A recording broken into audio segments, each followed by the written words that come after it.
You are now part of a social experiment. See now where my limit is.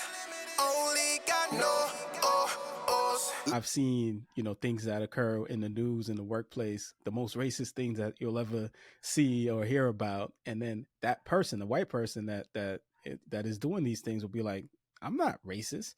We had these implicit bias trainings and where I may have implicit biases and prejudices like everybody else in the world, but I'm not racist, So this whole proving that somebody's racist thing, I think, is very difficult. And this whole implicit bias thing, I think, makes it more difficult because you're saying that we all have these prejudices and, this is implicit. It's something that you don't even think about. It's subconscious. It's, and I feel like it's a scapegoat for I white. agree. I agree And, with you. It's implicit bias is a real thing, and you're absolutely right. We do all have our preferences and our biases, etc. If we both go to get a milkshake, it has to be strawberry for me. Don't offer me chocolate. I'm not interested, or vanilla or banana. It has to be strawberry. We all have preferences, and however those preferences are, cultivated in us over the years. That is not the issue. The brain, especially in the unconscious space, we have to categorize. It's part of how we function and make sense of the world. I have to be able to look at you and know that you're wearing headphones rather than being distressed that I don't know what is on your head and whether or not that's a danger to me. Okay, so my brain builds this repository of headphones, etc. So it doesn't matter what color they are, what shape they are, whether they're wireless or Bluetooth or what have you. I know what they are. They don't cause me any concern. So that's how the brain works, and that's fine. But what people do is they do use implicit bias as a get out of jail card. Well, I didn't know. That's irrelevant in my book, okay? Because we're looking at the impact and the effect of your actions. And there's also then this conflating of ideologies around racism and being a racist. You can do racist things without being a racist.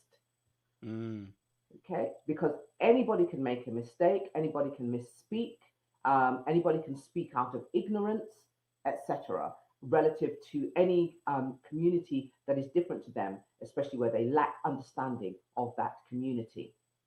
So if I say, Susan said something that was racist, that is my complaint.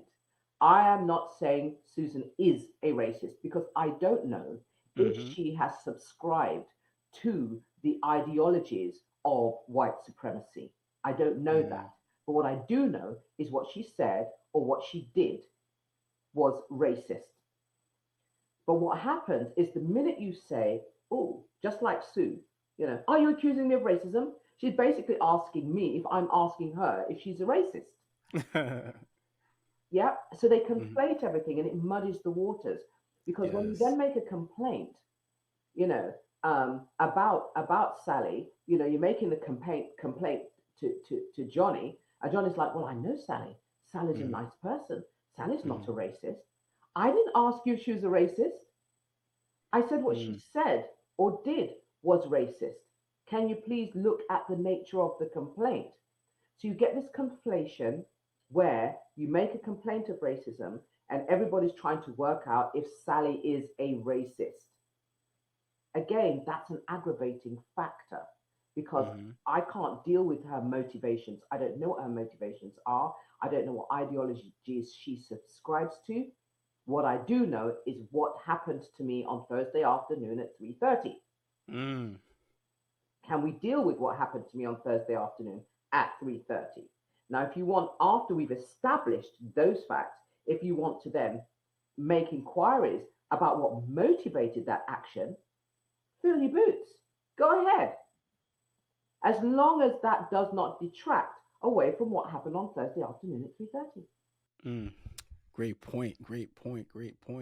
All right. I want to go through just a few quick scenarios that I think a lot of us experience in the workplace.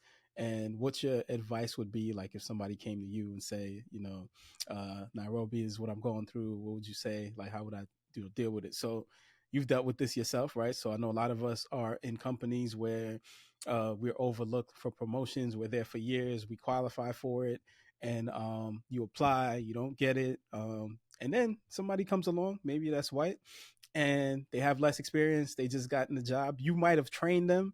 I've spoken to so many people that I've this done has that. happened to, Yeah. and they get the position that you applied for. And these things happen over and over again. So, what advice do you have for people experiencing that at the Leave. work in the workplace? Leave. Yeah, I think, I think, it's twofold because, as I said earlier, leaving isn't always an easy thing to do, and it can really undermine or compromise your financial situation, etc. But it is an option to consider. I've met people who have been pushing for promotion for a decade. I'm like, why are you still there? It's clear the organization does not want to promote you, and they jump through the hoops. Oh, you don't have this qualification, you need to get that, they get it. Oh, you don't have this lateral experience, and they go and they get that lateral experience. Take your qualification and your lateral experience with you, and hopefully go somewhere else if you can. Um, in the interim, you document what's happening to you, and you make sure that you have met the criteria, and you can challenge the selection process by asking, because most selection processes, in my view, are flawed because they have not been genuinely designed to challenge um, implicit biases.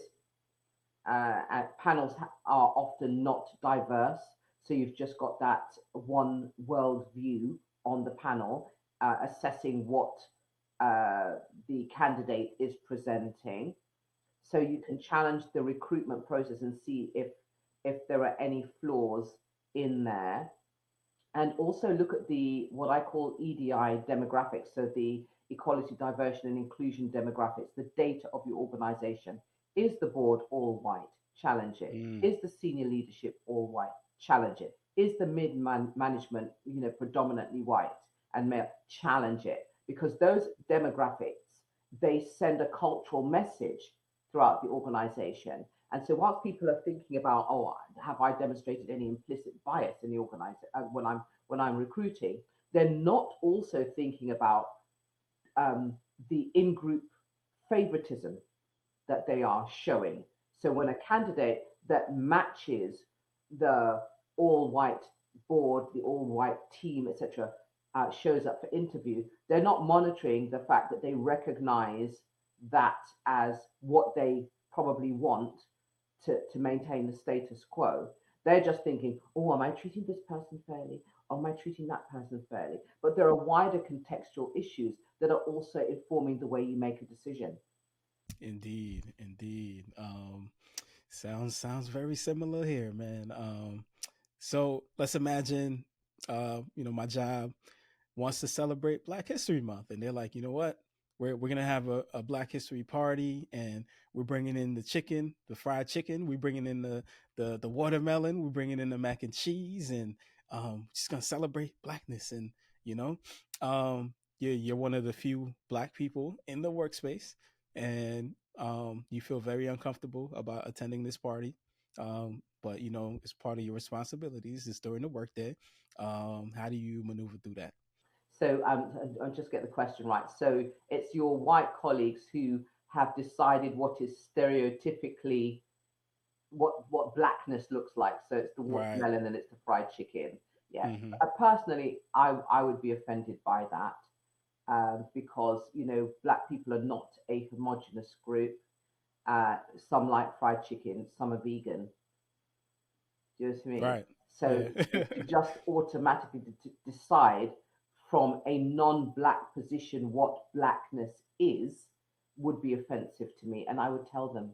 I would tell them that, you know. And I love fried chicken, but I would still be offended because it's a very reductionist approach of my blackness and who I am. You've just decided what you think blackness is, and you go ahead. So I would speak up in that space, and they would have to ask me what I wanted to do, and I would probably go for something that is educational. And I'd want to talk about all the great Black inventors and medics and architects and musicians. I would prefer to go for something educational where my colleagues leave with a better understanding of the contributions Black people have made to the world.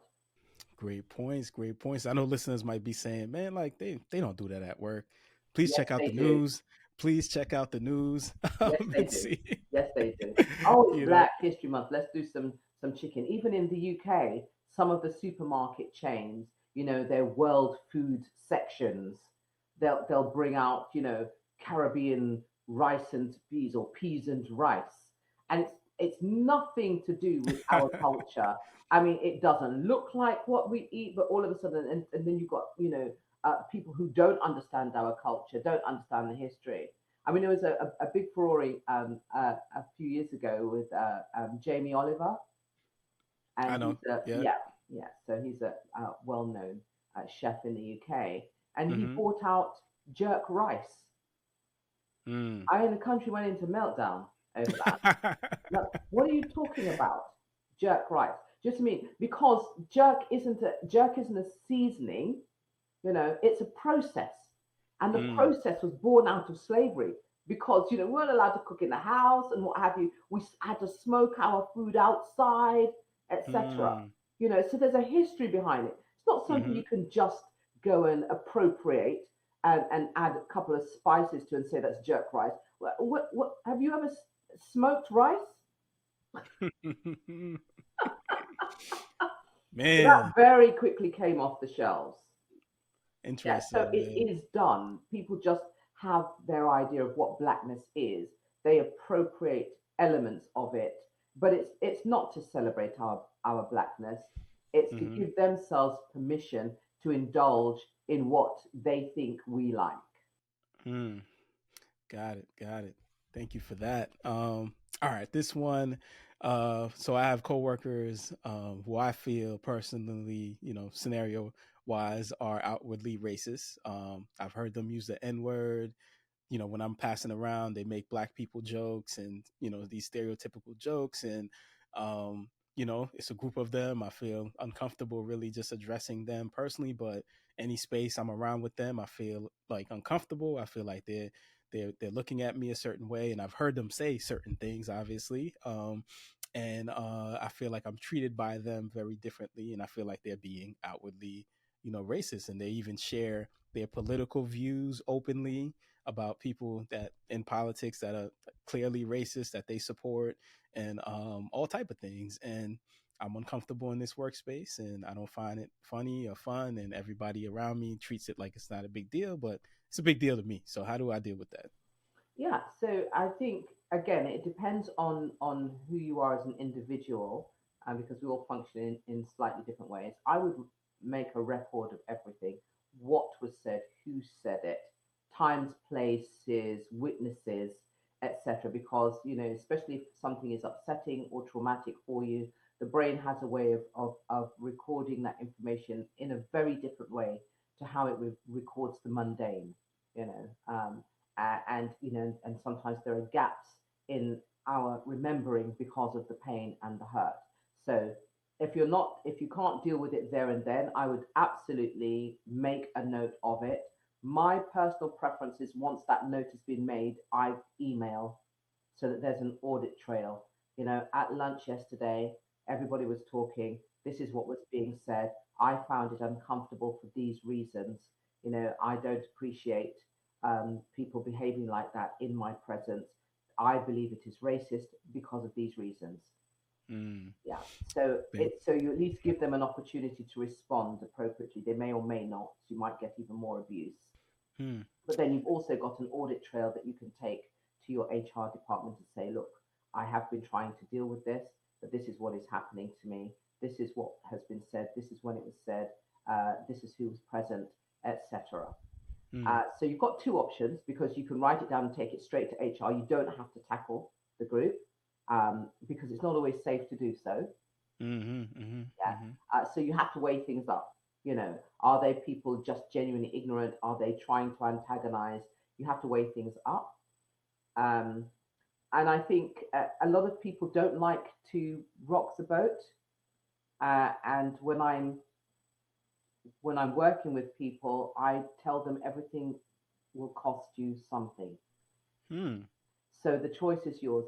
Inaction will cost you because that inaction means that you will consistently be exposed to the thing that is causing you harm.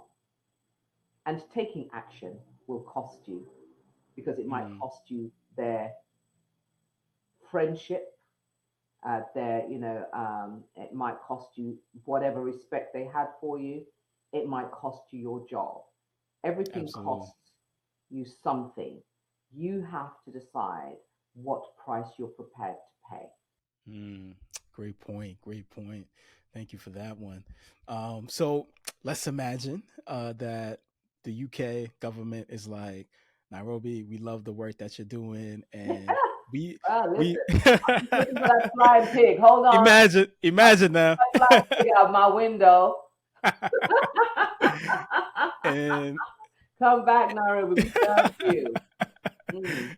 and they are like, you know what, we want to fix these things, deal, these, the workplace racism, the discrimination that black people and people of color are dealing with in our workspaces, and we don't want this to be an issue anymore. We know you have a great deal of training and information and experience about this. um, we'll give you an unlimited budget. How do we Woo. go about Keep how do talking. we how do we go about fixing these things and making black and brown people comfortable in the workspace and giving them what they deserve? Mm. How do we make this a just environment? Yeah. So, I mean, as I say, pigs might fly, but one has to remain hopeful. One has to remain hopeful. That's very encouraging. If the Ministry of Justice or any organisation is willing to have that conversation, because that in itself shows a level of commitment um, to move forward. Fundamentally, the things, and these are the things I'm looking at now whilst I'm doing my research, is I would look at what is currently in place. Do you have an equality statement, an anti-racism statement? Is it just something on a website, or are you actively living the values that underpin those statements? Where is the evidence of that? So it's not about just putting initiatives in place. I think a lot of organizations, especially after the murder of George Floyd, there was also like, oh, we're going to do reverse mentoring. Oh, let's do some focus groups. Oh, let's do some coaching. And it's all of this sort of, spontaneous activity that doesn't change anything. You have to look at your organization. Is it, do you have a racial hierarchical structure in your organization? Is all the power sitting with white people? You have to deal with that. There's no point in just coming to me and saying, oh, Nairobi, can you come and do some training, when the entire board is white, the entire senior leadership is white, and so on and so forth. Who am I training, and what am I training you to do? So you have to develop an anti-racism stance, and you have to understand what that means. You also then have to be willing to recognize what workplace racism looks like, how it presents. In that, as I said earlier, when we started this discussion, it's not always going to be blatant name calling and pejorative terms and blatant or explicit stereotyping. Whilst those things still happen, you have to recognize that that is not the only indicator of racism in the workplace. And you have to look at your EDI demographics. Who's being promoted? Who's being given those special projects? Who's been given the latitude and the flexibility? And who is not getting access to the same latitude and the same levels of flexibilities? You have to be prepared to look at all of those things before we even take one foot down the training route. Yeah, because people can be trained, but then the infrastructure doesn't support the training. They have no policies that recognize what microaggressions are, for example. So I can do a whole training around microaggressions, and then there's no policy that supports what I say microaggressions are. Mm. So how do you then, after I've gone, complain about microaggressions when none of the senior team who are going to manage the complaint understand what microaggressions are? and they don't understand the culture of their own organization. They don't understand the attitudes of their own leadership team with regards to race, because they've got people within their leadership teams who think that if you focus on race, it is to the detriment of other equality strands. Or if you focus on race, you're making black people feel bad, or you're making white people feel bad. And these people are in the leadership teams. Do you know who they are? Do you know that they think that? So there's a lot to look at. It can't just be, oh, let's get Nairobi in to do some training, and how else can we make it safe for people? They need to have a really good, hard look at the fact that they are probably structured in line with a race-based system of advantage for white people. Well said, well said, well said. So every day I'm going hard. I'm talking business, bank accounts, and credit cards. And somehow we defeat the odds and making sure that no one starves illegal or you had a